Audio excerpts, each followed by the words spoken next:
Thank you so much, Julia. Good morning, everyone. It's my pleasure to welcome Ms. Julia Mamabolo from the University of Pretoria. Julia is currently enrolled as a master's student in psychology while working as a coordinator for student administration and support services. In her current role, Julia assists fully online students navigate the challenges of their academic journey and ensure they receive the necessary support for success. Julia, please note that you have 15 minutes for your presentation and 5 minutes for Q&A. We will keep you posted in the private chat on your time intervals. Can I ask a huge favor for you to share your video so that I can take a screenshot of you? That would be lovely so that we can just keep it on hand.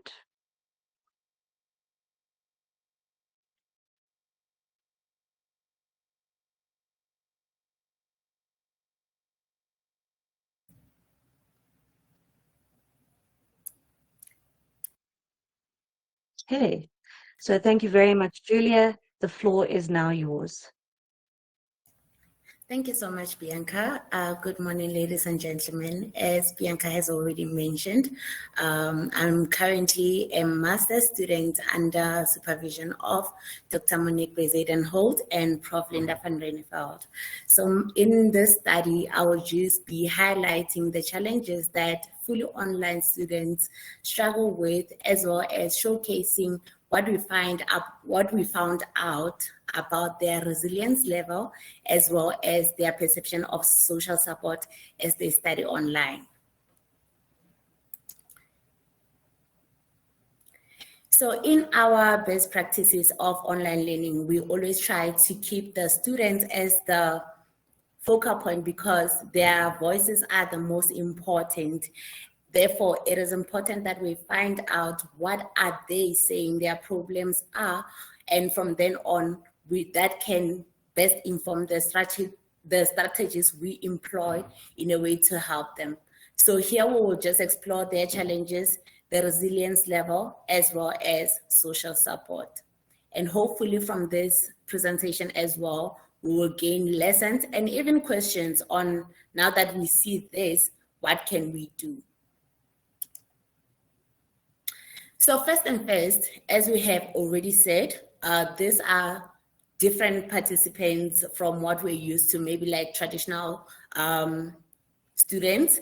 I don't know how many of you have been traditional or online students, but what we found from ours is that most of the participants were fully employed, and that was made up of 88% of them, and only 5% indicated that they were full-time students, with another 5% indicating that they were part-time employed, and only 2% indicated other being involved in other activities. And when we asked the participants whether it was their first time enrolling in a fully online program, we found that rounded off, 94% of them said yes, it was their first time, while only 6% said that they had been involved in other online learning. As a background, just to give you maybe a background on those numbers, that is like 94% of 206 participants, of which out of those 206 participants, 171 were females and 35 were males.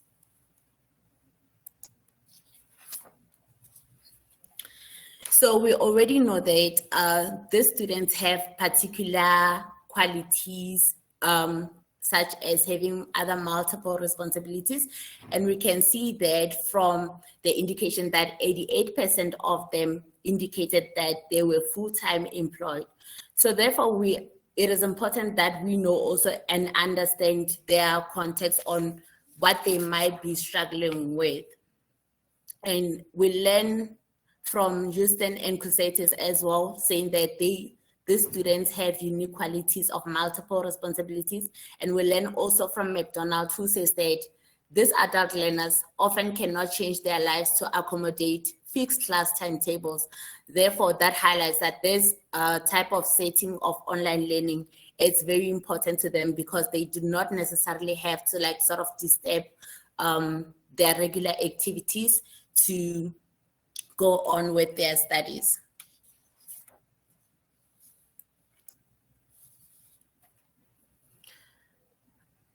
Now, from their qualities, this informed the type of challenges that they experience in online learning. As this type of challenges impact how they pursue or engage in online activities, I'm just going to zoom into this table so that you can perhaps see more clearly.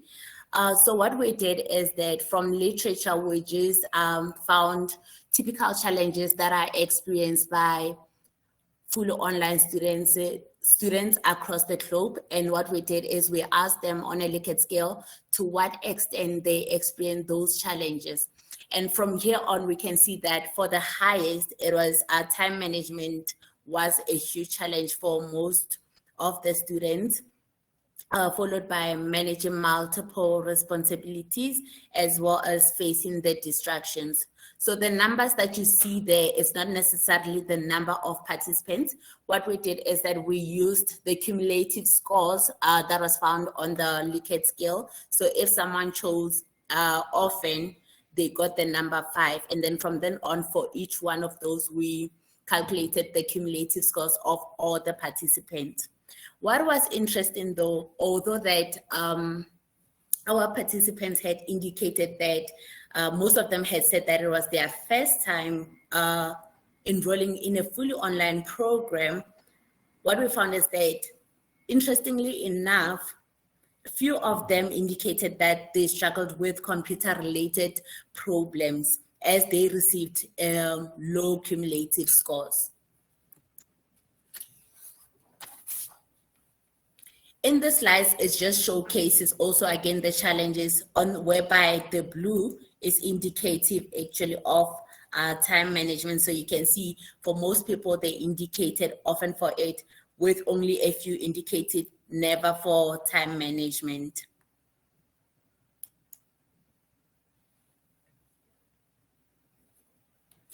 So now what we know is that students who persevere regardless of their challenges show resilient qualities.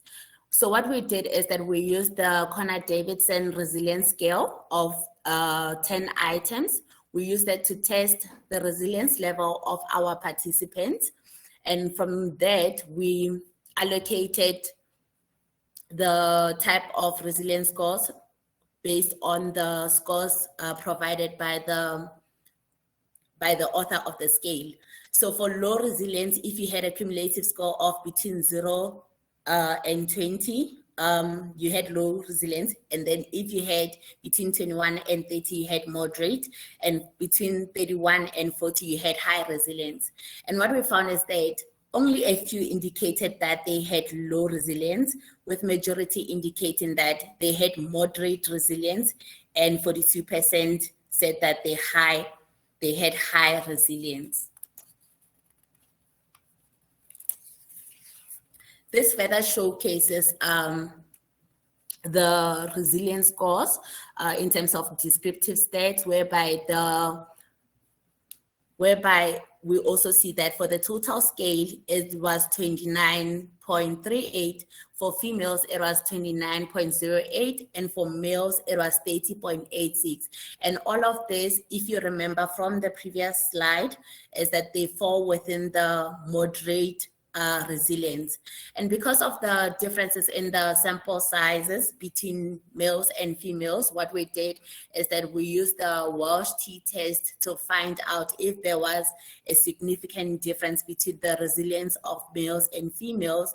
And what we found is that there was no significant difference, indicating that they all had moderate resilience. And here we also see that most females had the score of 30, whereas most males had the score of 29. But we can see that it is not really a huge difference.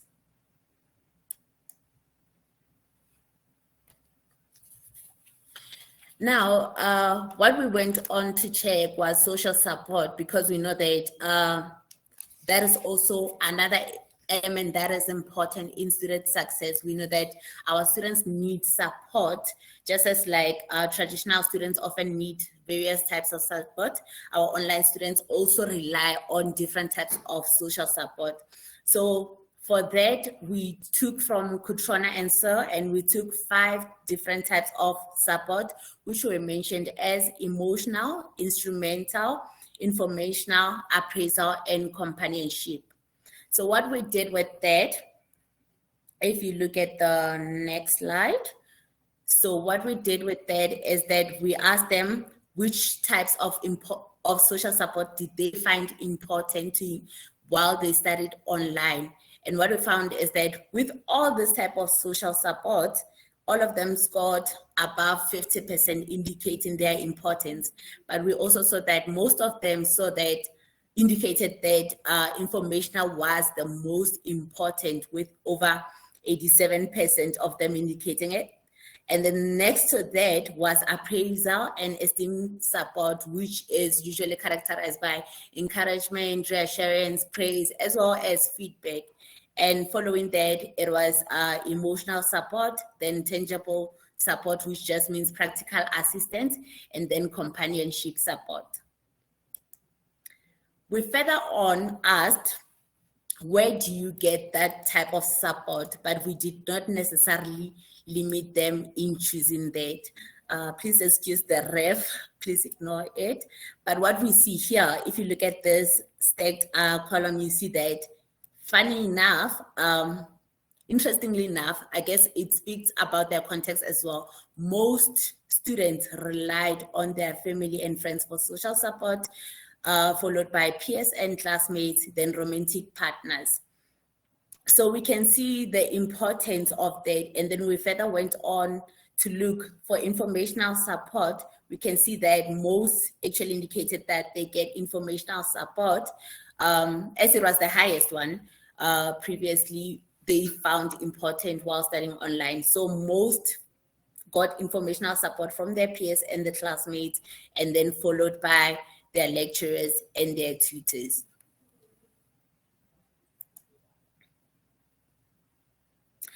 Okay, so the takeaways and suggestions, we see that our students are resilient. So therefore, from here, I'd say that a key recommendation is to test the levels of the resilience of the students who have stepped out, because with this ones, they will still continue with the program. So it might be interesting to see how those who have stepped out do. And we also see that social support is important. We saw that over 50% was reported for all the types of social support. And we see also that it is important for online platforms to allow for peer interaction, as students still need each other in order to thrive. And then we can also see how this research can also inform AI to perhaps offer personalized solutions by tracking what is important and how can we help it.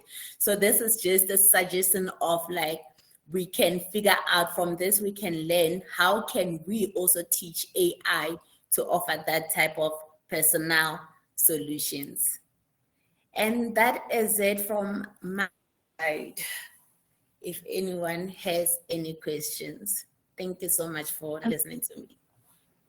Amazing. Thank you so very much, Julia. I think we can all agree that that is very fascinating data that you've accumulated in your studies.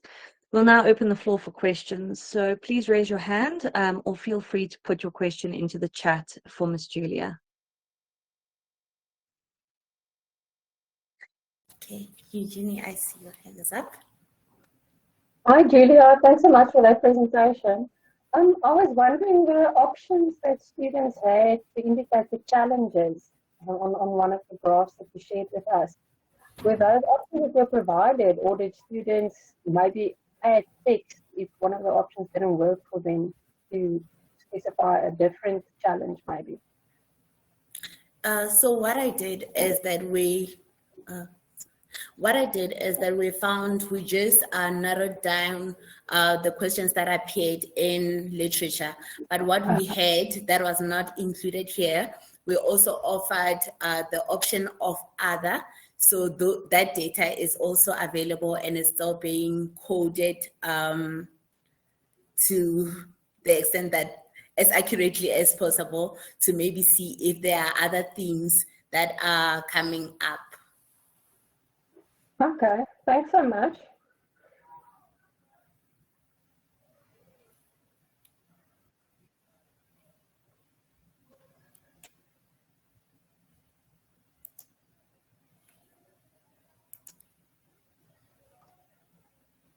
Perhaps Do we have Julia, any other questions? I just wanted to say if no one else has another question, I have one. So for the resilience, do students self-identify whether they consider themselves resilient or not? Or was that a different statistic? How did you track that? So for the resilience, we use the Connor-Davidson resilience scale. So for the Connor-Davidson resilience scale, it has been tested and validated so across like different student populations. So on that one, the one we use has 10 items. So what it does is just indicates its statements whereby you indicate to what extent or extreme as well, saying that I am able to, just as an example, I'm able to like persevere in spite of challenges. So what we prompted them is that when thinking about when answering these items, think about in the context of online learning. So if you say, I'm able to adapt to change, think about I'm able to adapt within the online learning space. And from then on, we just used the guidelines that were provided by the author to calculate the different resilience scores for the participants. Great, thank you. That was a really sound answer. All the best with your studies, Julia. I hope they go well. Thank you. Julia, I popped a question in the chat room for you. As per your data, most support is being received from private spaces where students are relying on, friends, romantic partners, which is lovely to know. But are there any strategies that educators can employ to build and enhance this resilience in students who are enrolled in these online platforms? Or is this something you still need to investigate further? It is still something we need to investigate further. However, it is what we also found out, like you'll see just by the students highlighting what they get and what they appreciate from the instructors or their tutors, they would indicate that I got a call from a student support person and that helped me push, or I wanted to quit, but the lecturer told me that although I'm experiencing personal loss, paraphrasing, but it's just some of the things that came up. So when they have that interaction with the instructors and when they get that feedback back, I think that also encouraged them to actually persevere and as such build their resilience levels. So what we're doing now is also like checking the relationship between social support and resilience goals to see is there really a relationship, because from overlooking at it, we say that social support, and it is said also in literature that social support enhance resilience goals, but we're just investigating that further to check, is there really a significant relationship in that?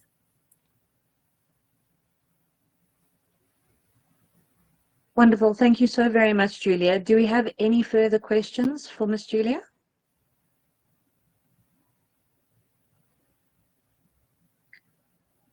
Okay, if we don't have any further questions, I just want to thank you once again. It was incredibly insightful. And as a reminder to all our guests who have been in the session, do not forget the lunch session with Lucinda Pina, who will lead us in a physical activity to avoid online fatigue. And please also remember that during our conference social at the end of the day, as well as the closing day on day 2, there will be lucky draws and spin the wheel for Perligo prizes and much, much more. Thank you once again for attending this. And again, Miss Julia, thank you for all your insightful thoughts. And I look forward to seeing you in another session.